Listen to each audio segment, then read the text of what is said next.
আসসালামু আলাইকুম প্রিয় দুষ্টমণিরা, কেমন আছো সবাই? আশা করছি ভালো আছো। চলো আজকে আমরা প্রাথমিক বিজ্ঞান পঞ্চম শ্রেণী অধ্যায় 14 জনসংখ্যা এবং প্রাকৃতিক পরিবেশ বিষয়টা নিয়ে আলোচনা করব, জানব। চলো শুরু করা যাক।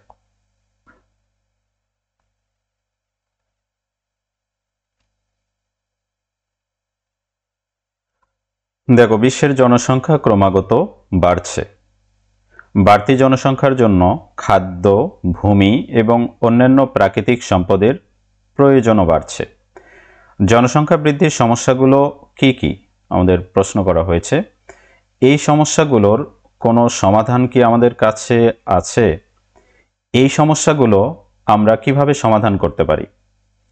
তাহলে আমি আগেও বলেছি যে প্রশ্ন করা মানে হচ্ছে তোমাদের একটু ভাবার সুযোগ দেওয়া। তোমরা ভেবে নাও যে এই প্রশ্নগুলোর উত্তর কি হতে পারে, এবং পরে আমরা এই উত্তরগুলো বিস্তারিত জানব এবং তোমরা মিলিয়ে দেখবে যে তোমাদের উত্তর কতটুকু সামঞ্জস্যপূর্ণ হয়েছে। তো চলো সামনে যাওয়া যাক। প্রথম বিষয়টা আছে আমাদের জনসংখ্যা বৃদ্ধি এবং জনসংখ্যার ঘনত্ব। চলো দেখে আসি। 1800 সালের শুরুর দিকে বিশ্বের জনসংখ্যা ছিল প্রায় 100 কোটি। বর্তমানে পৃথিবীতে প্রায় 700 কোটি লোক বসবাস করে, অর্থাৎ 200 বছরে বিশ্বে জনসংখ্যা বেড়েছে প্রায় 600 কোটি। 2011 সালে বাংলাদেশের জনসংখ্যা হয় 14,97,72,364 জন।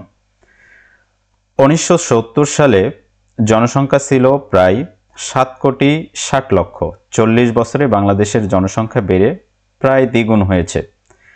তাহলে দেখো, 1800 সালে পুরো বিশ্বের জনসংখ্যা ছিল মাত্র 100 কোটি, সেটা বর্তমানে 700 কোটিতে পরিণত হয়েছে মাত্র এই যে 200 বছরে 600 কোটি জনসংখ্যা বেড়েছে। তার মানে এই বাড়ার গতিটা কিন্তু এখনো সেভাবেই আছে এবং ধীরে ধীরে এই গতিটা কিন্তু বাড়বে।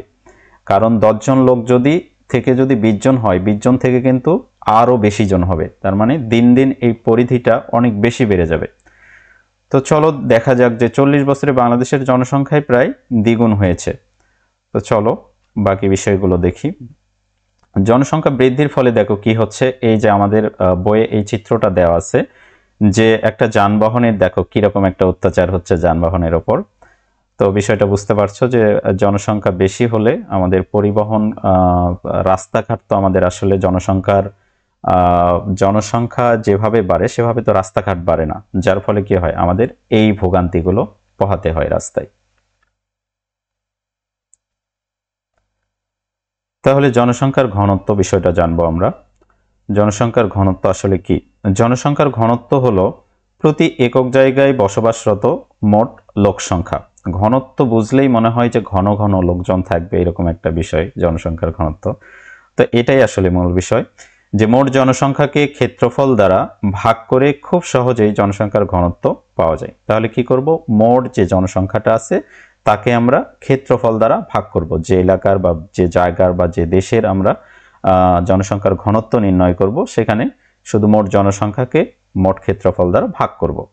সে অনুযায়ী বাংলাদেশের জনসংখ্যার ঘনত্ব অনেক বেশি। তাহলে জনসংখ্যার ঘনত্ব আমরা কিভাবে নির্ণয় করব? জনসংখ্যার ঘনত্ব সমান হচ্ছে মোট জনসংখ্যা ভাগ ক্ষেত্রফল।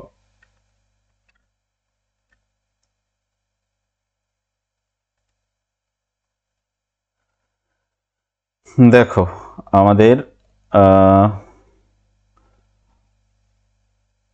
এর নাম কি, জুই নাকি জুই? হ্যাঁ,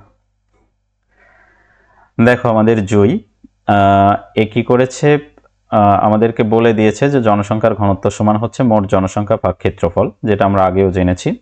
এখন আমাদের কিছু কাজ দেওয়া হয়েছে, বলেছে যে বাংলাদেশের জনসংখ্যার ঘনত্ব কত। যেহেতু আমরা একটা বিষয় জানলাম, এটা দিয়ে আমরা এখন প্র্যাকটিক্যাল বিষয়টা চিন্তা করব। যে বাংলাদেশের ক্ষেত্রফল হচ্ছে 1,47,570 বর্গ কিলোমিটার। ওপরের ছক অনুযায়ী আমাদের একটা ছক দেওয়া আছে বইয়ে, এই যে এই ছকটা দেওয়া আছে, বলেছে এই ছক অনুযায়ী বিভিন্ন সময় বাংলাদেশের জনসংখ্যার ঘনত্ব নির্ণয় করি, এবং পরে কি বলেছে, সহপাঠীদের সাথে আলোচনা করে কাজটি সম্পন্ন করি। আচ্ছা, তাহলে আমরা দেখি যে জনসংখ্যার ঘনত্ব 1961 সালে কত ছিল? 5,52,00,000। তাহলে আমরা যেহেতু এখানে বাংলাদেশের ক্ষেত্রফলটা পেলাম, এই অংশটুকুর আমরা দরকার নাই, কিন্তু এই অংশটুকু আমাদের লাগবে জনসংখ্যার ঘনত্ব বের করতে। চলো তাহলে 1961 সালের আমরা জনসংখ্যার ঘনত্বটা বের করি। তাহলে আমাদের মূল বিষয়টা জানা আছে যে মোট জনসংখ্যা, এখানে মোট জনসংখ্যা 5,52,00,000। তো আমরা 5,52,00,000 লিখলাম। তাকে আমরা কি দ্বারা ভাগ করব? আমরা বাংলাদেশের জনসংখ্যা যেহেতু বের করছি, বাংলাদেশের মোট ক্ষেত্রফল বা আয়তন দ্বারা ভাগ করব। তাহলে বাংলাদেশের মোট ক্ষেত্রফল হচ্ছে 1,47,570 বর্গ কিলোমিটার। তাহলে এটা দ্বারা যদি আমরা এই মোট জনসংখ্যাকে ভাগ করি, তাহলে প্রতি বর্গ কিলোমিটারে অর্থাৎ বাংলাদেশে 1961 সালে জনসংখ্যার ঘনত্বটা পেয়ে যাব। তাহলে ভাগ করলে আমরা পাই 374.1। অর্থাৎ 1961 সালে বাংলাদেশে প্রতি বর্গ কিলোমিটারে 374.1 জন লোক বসবাস করত। এখন প্রতি বর্গ কিলোমিটার মানে হচ্ছে দৈর্ঘ্যের দিকেও হচ্ছে 1 কিলোমিটার এবং প্রস্থও হচ্ছে 1 কিলোমিটার। এরকম অবস্থা হচ্ছে 1 বর্গ কিলোমিটার। এই 1 বর্গ কিলোমিটারের মধ্যে লোক সংখ্যা 1961 সালে ছিল হচ্ছে 374.1। দেখি 1974 সালে কত ছিল। 1974 সালে জনসংখ্যার ঘনত্ব ছিল হচ্ছে 517.7। 1981 সালে জনসংখ্যার ঘনত্ব ছিল, দেখো জনসংখ্যা ভাগ হচ্ছে ক্ষেত্রফল, তাহলে 609.2। 1991 সালে জনসংখ্যার ঘনত্ব ছিল একইভাবে 822.7। 2001 সালে জনসংখ্যার ঘনত্ব হলো 876.2। এরপর আছে 2011 সাল, যেখানে জনসংখ্যা ছিল 14,97,00,000। তাহলে 2001 সালে জনসংখ্যার ঘনত্ব হচ্ছে 11 সালে জনসংখ্যার ঘনত্ব হলো 1014.4। এরপর 2022 সাল আমাদের জনসংখ্যা ছিল 16,51,00,000। এই যে 16,51,00,000কে আমরা ভাগ করলাম আমাদের যে বাংলাদেশের যে মোট আয়তন বা ক্ষেত্রফল 1,47,570 দ্বারা ভাগ করলে আমরা পাই হচ্ছে 1118.79। তো তার মানে 1119। 2022 সালে জনসংখ্যার ঘনত্ব হচ্ছে 1119, যেখানে 61 সালে মাত্র ছিল কত? 374 জন। তাহলে জনসংখ্যার ঘনত্ব কিভাবে বাড়ছে তোমরা অবশ্যই খেয়াল করেছো।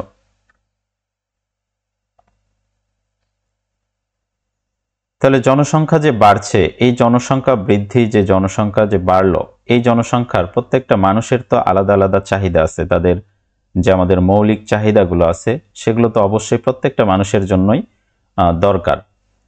তো এগুলো আমরা আসলে কিভাবে কি করব, চলো এই বিষয়গুলো নিয়ে আমরা এখন বিস্তারিত জানবো। প্রশ্ন করা হয়েছে যদি জনসংখ্যা বৃদ্ধি পায় তাহলে আমাদের কি ঘটবে?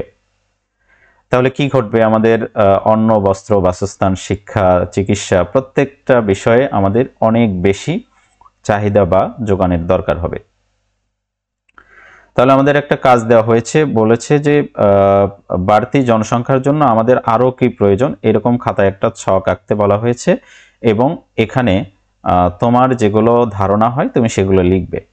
তো এখানে আমাদের জুই এবং দীপু আছে। তো দীপু সাহেব বলেছে যে বেঁচে থাকার জন্য আমাদের কি প্রয়োজন? তো জুই তার উত্তর দিয়েছে, বলেছে আমাদের খাদ্য, পানি ও আশ্রয় প্রয়োজন। তার মানে এছাড়াও আরো ডট ডট দিয়েছে, তার মানে এছাড়াও আমাদের আরো অনেক কিছু প্রয়োজন। তো চলো এই বিষয়গুলো আমরা বিস্তারিত একটু জানি। তো জনসংখ্যা বৃদ্ধি পেলে আমরা বিষয়টা এভাবেই মনে রাখবো, যেহেতু আমাদের মৌলিক চাহিদা হচ্ছে 5টা, এই 5টা বিষয়কে চিন্তা করে যদি আমরা কাজগুলো করি তাহলে কাজ সহজ হয়ে যাবে। প্রথমটা হচ্ছে আমাদের অন্ন, অন্ন, বস্ত্র, বাসস্থানের প্রথম হচ্ছে অন্ন। তাহলে অন্ন, এই যে আমাদের ভাত বা অন্য যে খাবারটা দরকার, এই খাবারের জন্য যদি বেশি লোক সংখ্যা যদি বেশি হয়, জনসংখ্যা যদি বেশি হয়, তাহলে আমাদের বেশি খাবারের প্রয়োজন হবে। আর বেশি খাবারের প্রয়োজন হলে আমাদের কি করতে হবে? অবশ্যই বেশি ফসল ফলাতে হবে। বেশি ফসল ফলাতে গেলে কি করতে হবে? আমাদের কৃষি জমির পরিমাণ বাড়াতে হবে। এখন কৃষি জমির পরিমাণ যদি বাড়াতে চাই তাহলে কি করতে হবে? তাহলে আমাদের বনভূমি ধ্বংস করতে হবে বা প্রাকৃতিক যে ইকোসিস্টেমগুলো আছে এগুলোর উপরে আমাদের কি একটা নেতিবাচক প্রভাব পড়বে। তার মানে আমরা জনসংখ্যা বৃদ্ধি হলে যে আমাদের খাবারের যে চাহিদা বাড়বে সে বিষয়টা জানলাম। এরপরে হচ্ছে আমাদের বস্ত্র দরকার, আমাদের পোশাক আশাক দরকার। প্রত্যেকটা মানুষের জন্য এটা একটা মৌলিক প্রয়োজন। এটার জন্য কি করতে হবে? আমাদের বেশি বেশি মিল কারখানা তৈরি করতে হবে, পোশাক শিল্প তৈরি করতে হবে বেশি বেশি। যার ফলে কি হবে, আমাদের অনেক হয় আমাদের কৃষি জমি অথবা বনভূমি ধ্বংস করে আমাদের কি করতে হবে, মিল কলকারখানা দিতে হবে। যার ফলে এগুলোর কারণে আবার কি হবে, বায়ুতে কিন্তু আবার কি হবে, ধোঁয়ার পরিধি বেড়ে যাবে, বায়ুতে কার্বন ডাইঅক্সাইডের পরিমাণ বেড়ে যাবে, যার ফলে পৃথিবীর উষ্ণতা বেড়ে যাবে, যার ফলে গ্লোবাল ওয়ার্মিং বা বৈশ্বিক উষ্ণায়ন ঘটবে। তাহলে এটাও কিন্তু একটা নেতিবাচক প্রভাব ফেলবে। তারপরে আমাদের বাসস্থানের দরকার, অনেক বেশি লোক সংখ্যা হলে অনেক বেশি বাড়িঘরের দরকার। তো অনেক বেশি বাড়িঘর যখন আমরা করতে যাব তখন আমরা অনেক কৃষি জমি আমাদের হারাতে হবে। তারপরে আমাদের কি করতে হবে, আমাদের অনেক বেশি জনসংখ্যার জন্য যখন আমরা এই যে শিক্ষার জন্য ব্যবস্থা করব, তখন দেখো আমাদের অনেক বই খাতার প্রয়োজন হবে।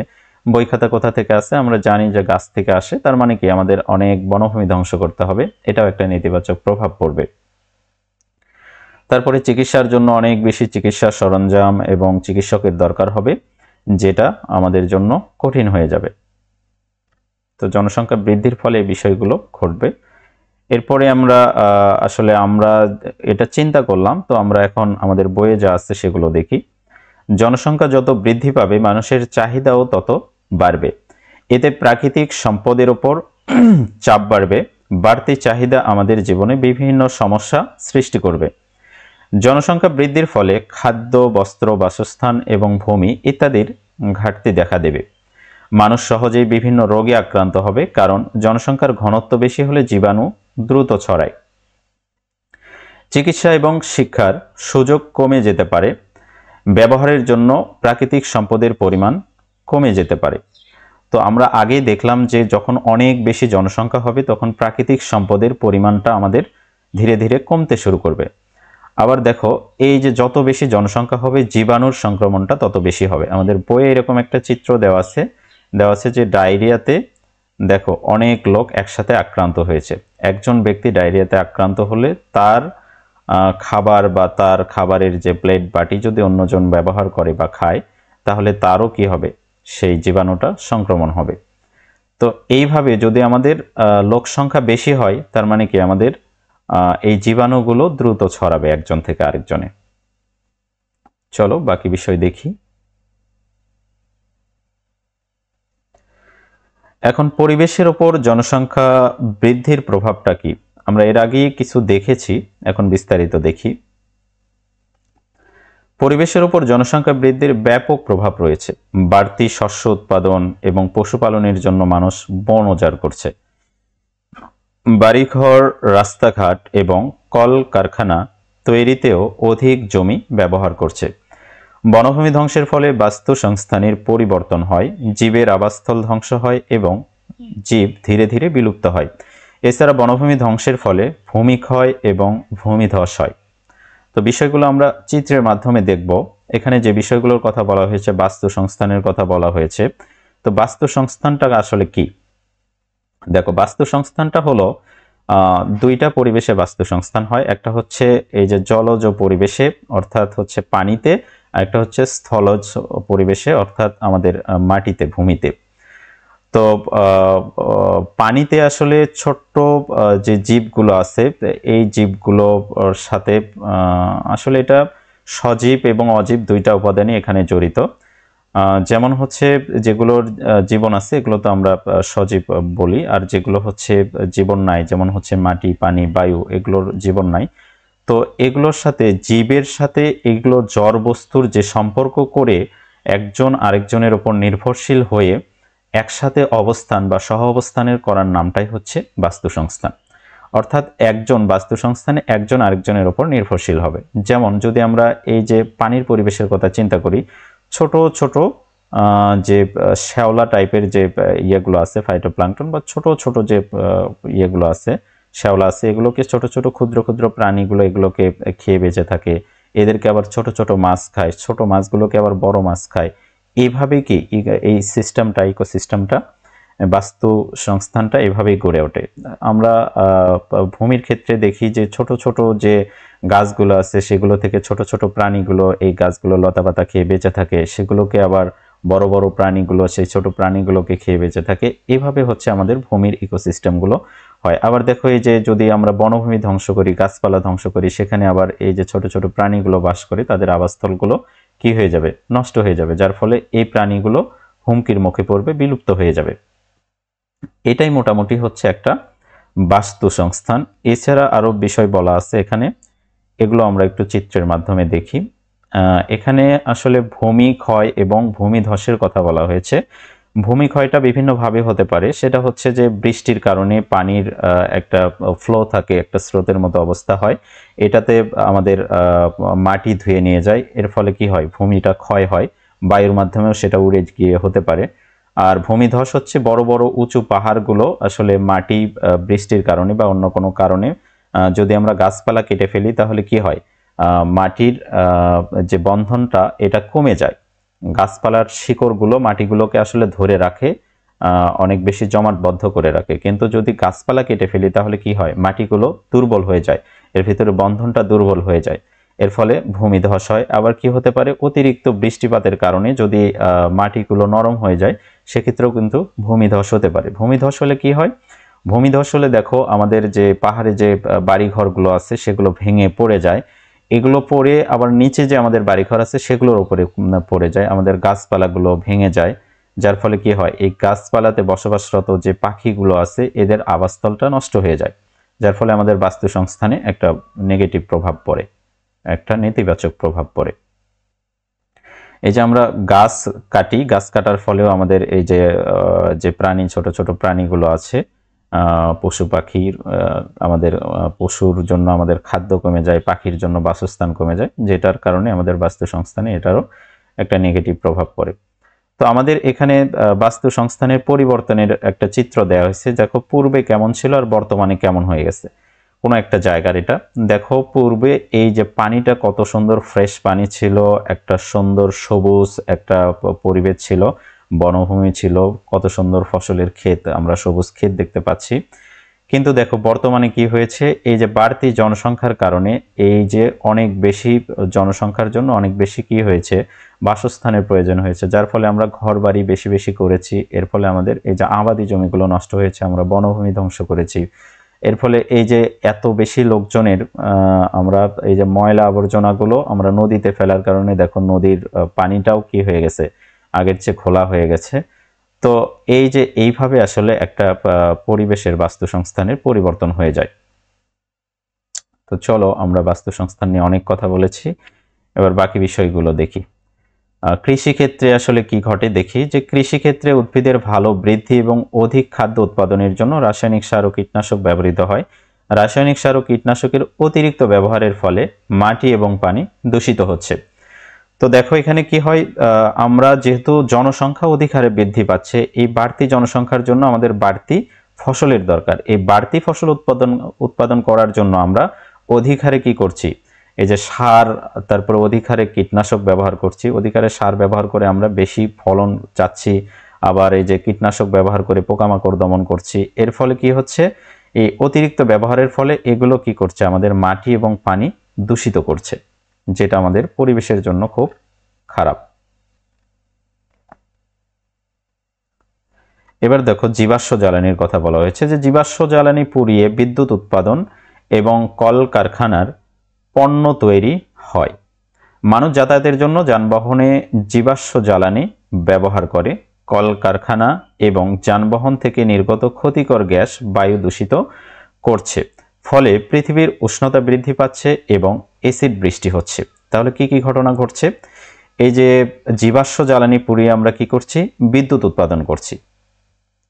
এই বিদ্যুৎ উৎপাদন করার কারণে আমরা কি করছি, এই যে আমাদের বায়ুতে কার্বন ডাইঅক্সাইডের পরিমাণ বেড়ে যাচ্ছে, যে আমাদের দেখো যানবাহন এবং কলকারখানার যে ধোঁয়াগুলো আছে, এই ধোঁয়াগুলো বায়ুতে যাওয়ার পরে বায়ুতে কার্বন ডাইঅক্সাইডের পরিমাণ বেড়ে যাচ্ছে। এই বায়ুতে যদি কার্বন ডাইঅক্সাইডের পরিমাণ বেড়ে যায় তাহলে কি হবে, পৃথিবীর তাপমাত্রা বেড়ে যায়, আর কি হয়, এই যে এসিড বৃষ্টি হয়, যেটা আমাদের পরিবেশের জন্য অনেক ক্ষতিকর।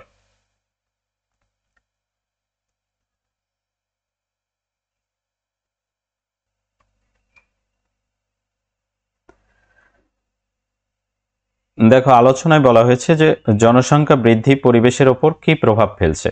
আমরা জনসংখ্যা বৃদ্ধির কি প্রভাব ফেলছে এখনই দেখে আসলাম। বলেছে এর ক্ষতিকর প্রভাবটা কি এবং কারণটা কি, কি কারণে এই ক্ষতিকর প্রভাবটা হচ্ছে আমরা দেখব।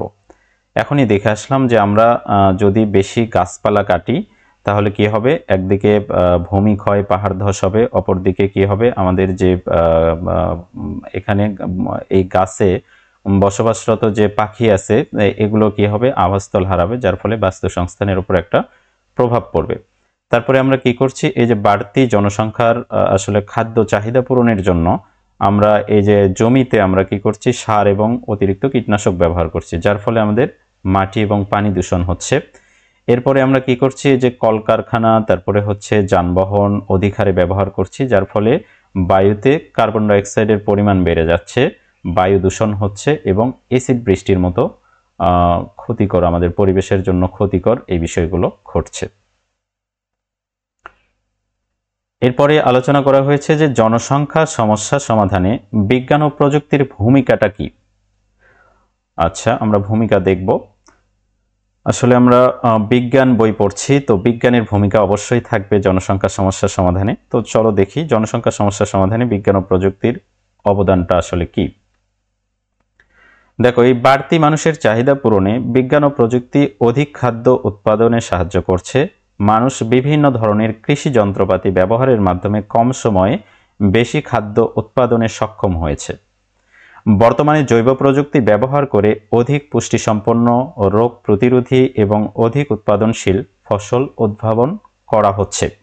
তাহলে এখানে যে বিষয়গুলো বলা হয়েছে, যে কৃষি যন্ত্রপাতির কথা বলা হয়েছে, তারপরে বলা হয়েছে যে জৈব প্রযুক্তি ব্যবহার করা হচ্ছে। জৈব প্রযুক্তি ব্যবহার করে আমরা কি করি, দেখো জৈব প্রযুক্তি ব্যবহার করে আমরা নতুন নতুন ফসলের জাত উদ্ভাবন করি, যেগুলো থেকে আমরা পুষ্টিকর ফলমূল পাই বা খাদ্য পাই। এছাড়া আমরা জমিতে কীটনাশক ব্যবহার করে উচ্চ ফলনশীল কি করছি, এই যে উদ্ভিদ জন্ম দিচ্ছি বা উদ্ভাবন করছি, যার ফলে আমাদের যে বাড়তি জনসংখ্যা, যে খাদ্য চাহিদা সেটা মেটানো সম্ভব হচ্ছে। তাহলে এক্ষেত্রে বিজ্ঞানের অবদান অনেক। আরেকটা বিষয় ছিল, সেটা হচ্ছে আমরা অনেক ধরনের কৃষি যন্ত্রপাতি ব্যবহার করছি, যেমন এই যে সেচ পাম্প, তারপরে আছে হচ্ছে এই যে আমাদের চাষাবাদের জন্য ট্রাক্টর, তারপরে আছে হচ্ছে যে ফসল মাড়াইয়ের জন্য এগুলো যন্ত্র, আরও ফসল মাড়াইয়ের যন্ত্র আছে। তো এগুলো অনেক ধরনের যন্ত্র আমরা কৃষি যন্ত্রপাতি ব্যবহার করছি, যার ফলে আমাদের অল্প সময়ে অনেক বেশি কাজ করা সম্ভব হচ্ছে এবং অধিক ফসল উৎপাদনে এগুলো সাহায্য করছে। তাহলে দেখলাম যে কৃষিতে আমাদের বিজ্ঞান অনেক বেশি অবদান রাখছে। এরপর দেখি আর কি কি অবদান রাখে বিজ্ঞান। বিজ্ঞান ও প্রযুক্তি অনবায়নযোগ্য শক্তির ব্যবহার কমিয়ে শক্তি সংরক্ষণে ও দূষণ কমাতে সহায়তা করে। শক্তি একদিকে সংরক্ষণ করছে, আরেকদিকে দূষণ কমাতে সহায়তা করছে। মানুষ সৌর প্যানেলের মতো প্রযুক্তি উদ্ভাবন করেছে, যা নবায়নযোগ্য সম্পদ ব্যবহার করে বিদ্যুৎ উৎপাদন করে। এই প্রযুক্তি অনবায়নযোগ্য শক্তির বিকল্প হিসাবে কাজ করে। তাহলে বিজ্ঞান প্রযুক্তি পরিবেশের জন্য ভালো একটা কাজ করছে। সেটা হচ্ছে একদিকে জীবাশ্ম জ্বালানি সেভ করছে। কিভাবে? সেটা হচ্ছে এই যে সূর্যের শক্তিকে ব্যবহার করে বিদ্যুৎ উৎপাদন করা হচ্ছে সোলার সিস্টেমের মাধ্যমে। আবার বায়ু শক্তিকে ব্যবহার করে কি করা হচ্ছে, এই যে বায়ুকল ঘুরিয়ে বিদ্যুৎ উৎপাদন করা হচ্ছে। এর ফলে আমাদের যে সীমিত পরিমাণ জীবাশ্ম জ্বালানি আছে সেটার উপরে আমাদের সেটার ব্যবহারটা কমে যাচ্ছে। এটা একদিকে আমাদের শক্তি সাশ্রয় হচ্ছে, আরেকদিকে কি হচ্ছে, আরেকদিকে আমরা এই যে পরিবেশের জন্য যে ক্ষতিকর ধোঁয়া গ্যাস জীবাশ্ম জ্বালানি থেকে পাওয়া যায় সেটা এখানে আর হচ্ছে না, যার ফলে আমাদের পরিবেশটাও রক্ষা পাচ্ছে। এক্ষেত্রেও বিজ্ঞানের অবদানটা অনেক বেশি গুরুত্বপূর্ণ। দেখো, বর্তমানে বিজ্ঞান ও প্রযুক্তি ব্যবহার করে মানুষ যাতায়াতের জন্য নতুন প্রযুক্তি হাইব্রিড গাড়ি উদ্ভাবন করেছে। এই গাড়ি বিদ্যুৎ ও তেল উভয় জ্বালানি ব্যবহার করেই চলতে পারে, যা জীবাশ্ম জ্বালানির ব্যবহার কমাতে ভূমিকা রাখছে। দেখো, হাইব্রিড গাড়ির মূল থিমটা কি, আমরা হাইব্রিড গাড়িটা দেখি। এখানে দুইটা বিষয় গুরুত্বপূর্ণ। একটা হচ্ছে যেটা স্বাভাবিক সাধারণ গাড়ি সেগুলোতে শুধু জ্বালানি তেলের এই বিষয়টা থাকে, কিন্তু হাইব্রিড গাড়িতে কি থাকে, জেনারেটর থাকে এবং ব্যাটারি থাকে। এই যে আমরা যে জীবাশ্ম জ্বালানি দিয়ে গাড়িটা চালাই, ইঞ্জিনটা চালাই, এখানে তেল তোলার পরে গাড়ি চলার সময় যে তাপ শক্তি উৎপন্ন হয় সেই তাপ শক্তি জেনারেটরের মাধ্যমে এই যে ব্যাটারিতে যায়। সেই ব্যাটারি থেকে আবার আমরা এই যে এই গাড়ি চালাতে ওই শক্তিটা ব্যবহার করতে পারি। তার মানে এই যে অল্প তেল দিয়ে আমরা অধিক সময় গাড়িটা সচল রাখতে পারি। আবার দেখো অনেক সময় কি হয়, রাস্তাতে এই যে ট্রাফিক সিগন্যাল বা জ্যামের কারণে দাঁড়িয়ে থাকতে হয়। এই যে দাঁড়িয়ে থাকার সময় যে গাড়ির শক্তি কম দরকার হয়, এই সময়ে এই যে আমাদের তেল চালিত যে ইঞ্জিনটা এটা বন্ধ থাকে, বন্ধ থেকে ব্যাটারি থেকে যে ভেতরের যে ফ্যান বা এসি বা আলোর দরকার হয় সেগুলো কিন্তু ব্যাটারি থেকে আমরা পাই, যার ফলে আমাদের কি হয়, এই যে জ্বালানি তেলটা সাশ্রয় হয়। তার মানে বিজ্ঞানের অবদান এই যে আমাদের হাইব্রিড গাড়ি বা যানবাহনের ক্ষেত্রেও অনেক বেশি গুরুত্বপূর্ণ।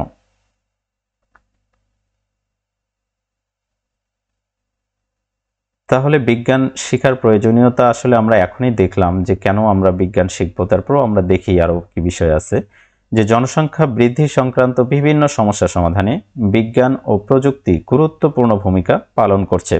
তাই আমাদের বিজ্ঞান ও প্রযুক্তি শেখা অত্যন্ত জরুরি।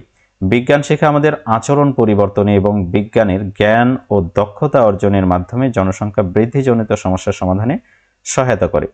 তাহলে বিজ্ঞান শিক্ষা আমাদের আচরণেও কিন্তু পরিবর্তন আনে। কিভাবে?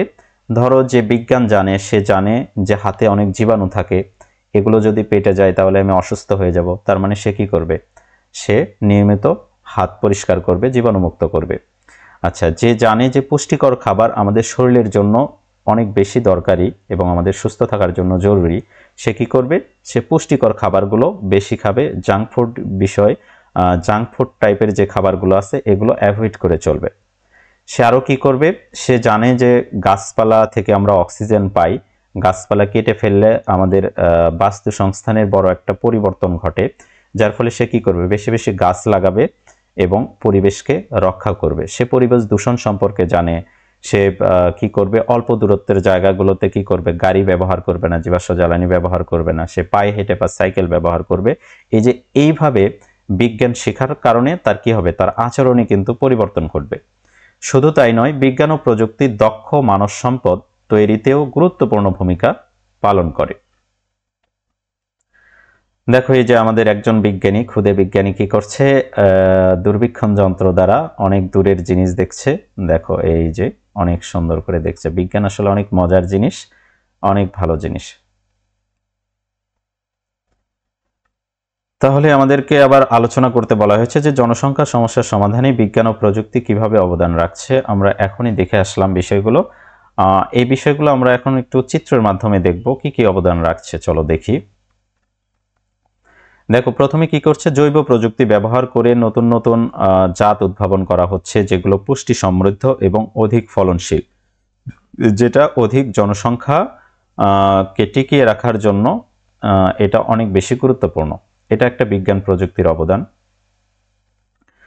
তারপরে কি আছে? এই যে আমাদের অধিক জনসংখ্যার জন্য অধিক পোশাকের দরকার, এই বিজ্ঞান কি করছে? অনেক ধরনের যন্ত্রপাতি তৈরি করছে, যেগুলো দ্বারা আমরা খুব সহজে কি করছি? এই যে পোশাক তৈরি, কাপড় তৈরি করছি, যার ফলে আমাদের এটা সহজ হয়ে যাচ্ছে এই বাড়তি জনসংখ্যার চাপ সামলানো। এরপর আমাদের কি করতে হয়? যে বাড়তি জনসংখ্যার জন্য অনেক বেশি বাড়িঘরের প্রয়োজন হয়। তো এই বাড়িঘর যদি আমরা একটা আলাদা আলাদা করে করি, তাহলে আমাদের কৃষি জমির উপরে বড় একটা নেতিবাচক প্রভাব পড়বে। কিন্তু এই যে বিজ্ঞান এবং প্রযুক্তির কল্যাণে আমরা কি করতে পারছি? বাড়িগুলো 2 তলা 3 তলা 4 তলা অর্থাৎ উপর দিকে বাড়াতে পারছি, যার ফলে আমাদের কি হচ্ছে? এই যে কৃষি জমির যে কমে যাওয়ার যে বিষয়টা, এটা আর ঘটছে না। তো আমরা অল্প জায়গায় অনেক বেশি আবাসনের ব্যবস্থা করতে পারছি। এটা একটা বিজ্ঞান প্রযুক্তির অনেক বড় অবদান।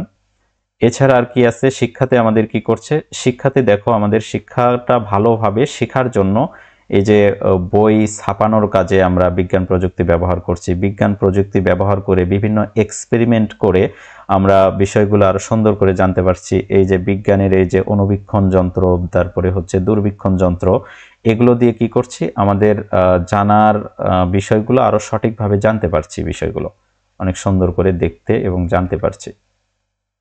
তারপরে চিকিৎসা ক্ষেত্রেও আমাদের বিজ্ঞান ও প্রযুক্তি অনেক বেশি অবদান রাখছে। কিভাবে?